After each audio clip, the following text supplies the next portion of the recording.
is Victoria, an engineering student knowing the most in education.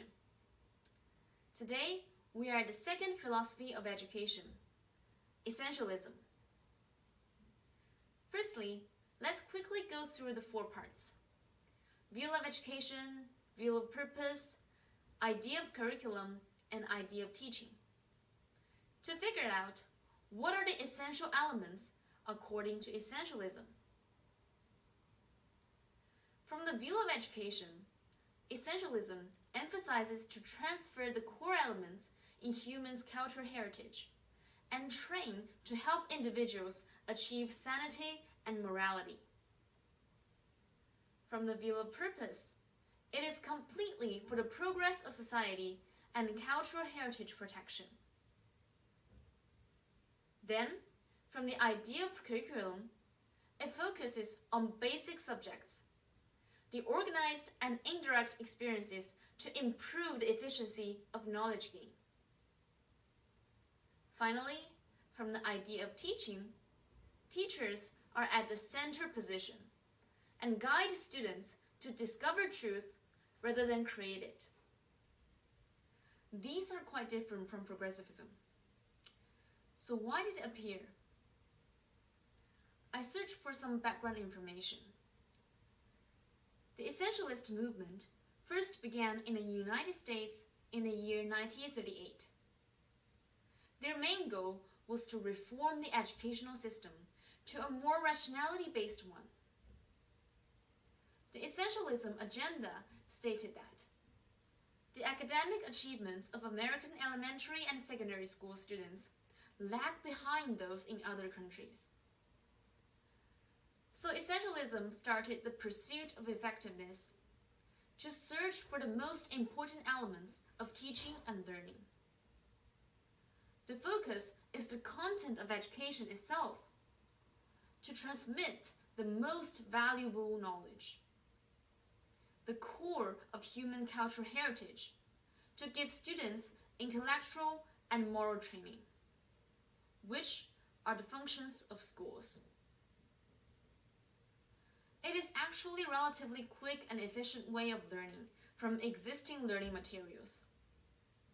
It is more about observation, abstract thinking, concepts forming, and intellectual training rather than just solving the problems that students want to solve. In contrast to the aimlessness of progressivism, the aim of essentialism is clear.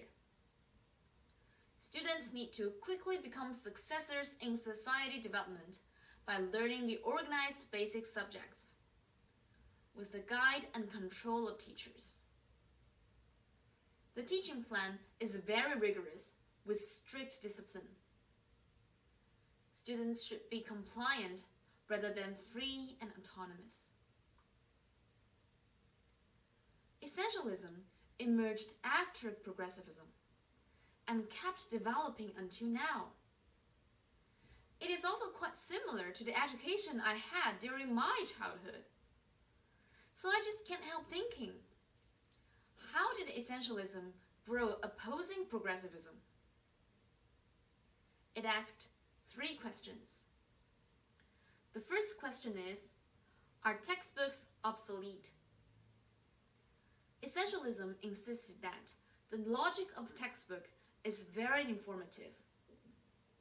Students need to truly understand the background and process of the subject development rather than explore it according to their own preferences.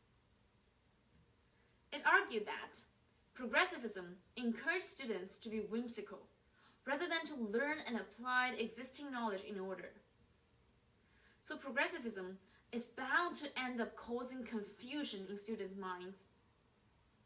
Although it satisfies students' needs for a while, but sacrifices the long-term goals.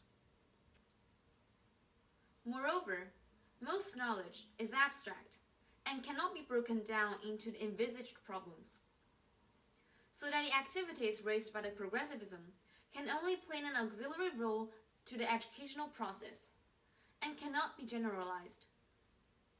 Just a case to think. Do children have to truly build Indian huts to learn how they evolved into settled life? The experiences can only be an aid to the learning process, but it is inefficient. While listening to teacher's guide can guarantee the efficiency of knowledge transmission. The second one is, do teachers need to step back? Essentialism believes that teachers should be at the dominant position to provide the core and fundamental academic knowledge and critical skills to students. It focuses on the systematic learning and transmission of knowledge. As Progressivism argued that the problems will change when the world is developing, Essentialism believed that the most basic and core knowledge and mindset are stable. So when it comes to learning, teachers are more knowledgeable and insightful than students. They are qualified to take on the task of guiding and controlling students to help them make a smooth transition into society. The third question is, do students need to obey? Essentialism believes that the ability to be self-disciplined, self-reliant, and self-restrained are the keys to success. Not only to obey the rules of society, but also to subordinate his immediate desires to the long-term purpose. So the rules of obedience needs to be practiced through hard work and study. Also, students need to recognize the importance of authority, to develop the intellectual obedience to understand that their task is to discover, not create truth.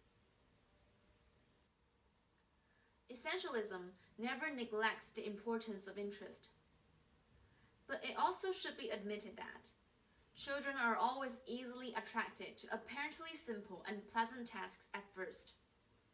But the more advanced and lasting interests require hard training to develop. It is so important for students to keep putting efforts, whether getting quick awards or not, when facing every challenge in life, which is also an emphasis of essentialism. Okay, for now, thank you so much for watching. Do you have different ideas about progressivism and essentialism? Hope you can get the fun of learning different philosophies. And I look forward to your ideas and comments. See you in the next video. Bye bye!